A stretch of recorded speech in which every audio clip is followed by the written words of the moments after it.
ನಮಸ್ಕಾರ ಸ್ನೇಹಿತರೆ, ನಮ್ಮ ಕಥಾ ಟಿವಿಗೆ ನಿಮಗೆ ಸ್ವಾಗತ. ಸ್ನೇಹಿತರೆ, ಇವತ್ತಿನ ಕತೆ ಬಂದ್ಬಿಟ್ಟು ದೊಡ್ಡ ಹುಡುಗ ದೊಡ್ಡ ವಿಜ್ಞಾನಿಯಾದ ಅಂತ. ತಾಯಿ ಮಗನನ್ನು ಶಾಲೆಗೆ ದಾಖಲಿಸಬೇಕಾಗಿರುತ್ತದೆ. ಆದರೆ ಮಗುವಿಗೆ ಸ್ವಲ್ಪ ವಿಕಲಾಂಗತೆ ಇತ್ತು. ಆದರೆ ಶಾಲೆಗೆ ದಾಖಲಿಸಲೇಬೇಕಿತ್ತು. ಏನಾದರೂ ಆಗಲಿ ಮಗುವಿಗೆ ಶಿಕ್ಷಣ ಕೊಡಿಸುವುದು ತಾಯಿಗಳ ಕರ್ತವ್ಯವೆಂದು ಹಾಗೂ ಮಗುವಿನ ಉಜ್ವಲ ಭವಿಷ್ಯಕ್ಕೆ ಶಿಕ್ಷಣವೇ ಅವಶ್ಯವೆಂದು ಬಗೆದು ಶಾಲೆಗೆ ಮಗುವನ್ನು ಕರೆದುಕೊಂಡು ಹೋದಳು. ಆದರೆ ಶಾಲೆಯಲ್ಲಿ ಮಗುವಿನ ಕಲಿಕೆಯ ಮಟ್ಟವನ್ನು ಪರೀಕ್ಷಿಸಿಯೇ ದಾಖಲಾತಿಗೆ ಅವಕಾಶವಿತ್ತು. ಹಾಗಾಗಿ ಮಗುವನ್ನು ಒಮ್ಮೆಲೇ ದಾಖಲಾತಿ ಮಾಡಲಾಗಲಿಲ್ಲ. ಮಗುವಿನ ಕಲಿಕೆಯ ಗುಣಮಟ್ಟವನ್ನು ಪರೀಕ್ಷಿಸುವುದರ ಸಲುವಾಗಿ ಶಿಕ್ಷಕರ ಕಡೆಗೆ ಕರೆದೊಯ್ಯಲಾಯಿತು. ಶಿಕ್ಷಕರು ಮಗುವಿನ ಸಾಮರ್ಥ್ಯವನ್ನು ಪರೀಕ್ಷಿಸತೊಡಗಿದರು. ಮಗುವು ಉತ್ತರ ಕೊಡಲು ಅಸಮರ್ಥನಾಗಿರ್ತಾನೆ.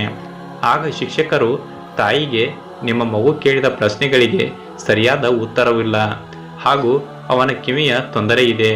ನಾವು ಕೇಳಿದ ಪ್ರಶ್ನೆಗಳು ಅವನಿಗೆ ಅರ್ಥವಾಗುವುದಿಲ್ಲ. ಮೇಲಾಗಿ ಅವನಿಗೆ ಶಿಕ್ಷಣ ದೊರೆಯುವುದು ಸಾಧ್ಯವಿಲ್ಲ. ಈ ಮಗುವನ್ನು ಮರಳಿ ಕರೆದುಕೊಂಡು ಮನೆಗೆ ಹೋಗಿ ಯಾವುದಾದರೂ ಉದ್ಯೋಗದಲ್ಲಿ ತೊಡಗಿಸಿರಿ ಎಂದರು. ಈ ಮಾತುಗಳನ್ನು ಕೇಳಿಸಿಕೊಂಡ ತಾಯಿಗೆ ಸಹನೆಯಾಗಲಿಲ್ಲ. ಆಗ ತಾಯಿ ಶಿಕ್ಷಕರಿಗೆ, ನನ್ನ ಮಗನು ದಡ್ಡನಲ್ಲ, ಕಿವಿಯು ಸ್ವಲ್ಪ ತೊಂದರೆ ಇದೆ ಎಂದು ಹೇಳಿದರೂ ಶಿಕ್ಷಕರು ಒಪ್ಪಲಿಲ್ಲ.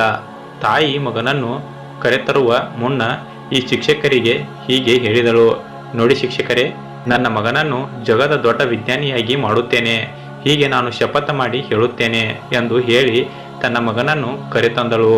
ಮನೆಯಲ್ಲಿಯೇ ಪಾಠ ಪ್ರವಚನಗಳು ಆರಂಭವಾದವು. ದಿನಾಲು ಶಿಕ್ಷಕರು ಮನೆಗೆ ಬಂದು ಮಗುವಿಗೆ ಪಾಠ ಮಾಡತೊಡಗಿದರು. ಮಗು ಚುರುಕನಾಗಿತ್ತು. ಬೇಗ ಕಲಿಯುತ್ತಾ ಸಾಗಿದ. ತಾಯಿ ಮಗುವಿಗೆ ಮನೆಯಲ್ಲಿಯೇ ಒಂದು ಪ್ರಯೋಗಶಾಲೆಯನ್ನು ಮಾಡಿಕೊಟ್ಟಳು. ಮಗುವಿಗೆ ವಿಜ್ಞಾನದಲ್ಲಿ ತುಂಬ ಆಸಕ್ತಿ ಇತ್ತು. ಹೀಗಾಗಿ ಮನೆಗಳಲ್ಲಿಯೇ ಮಗ ಪ್ರಯೋಗವನ್ನು ಮಾಡತೊಡಗಿದ. ಅನೇಕ ವಿಜ್ಞಾನಿಗಳು ಬಂದ ಮಾರ್ಗದರ್ಶನ ಮಾಡತೊಡಗಿದರು. ಮುಂದೆ ಪ್ರಯೋಗಕ್ಕೆ ಈ ಮನೆಯೇ ಪ್ರಯೋಗಶಾಲೆಯಾಗಿ ಸಾಲದಾಯಿತು. ಆತ ತಾನೇ ದೊಡ್ಡ ಪ್ರಯೋಗ ಶಾಲೆಯನ್ನು ತೆರೆದ. ಇದರಿಂದ ಹೆಚ್ಚು ಬೋಧನೆಗೆ ಅವಕಾಶವಾಯಿತು. ದಿನೇ ಪ್ರಯೋಗ ಮಾಡುತ್ತಾ ಹೊಸ ಆವಿಷ್ಕಾರಗಳಿಗೆ ಮುಂದಾದ. ಅವುಗಳಲ್ಲಿ ಯಶಸ್ವಿಯಾದ. ಮುಂದೆ ಸಾವಿರಾರು ಯಂತ್ರಗಳ ಶೋಧಕನಾದ. ಹಲವಾರು ಯಂತ್ರಗಳ ದೋಷಗಳನ್ನು ನಿವಾರಿಸಿದ. ನೊಬೆಲ್ ಪ್ರಶಸ್ತಿಯನ್ನು ಕೂಡ ಪಡೆದ. ಜಗತ್ತಿನಲ್ಲಿ ಬಹುದೊಡ್ಡ ವಿಜ್ಞಾನಿ ಎನಿಸಿದ.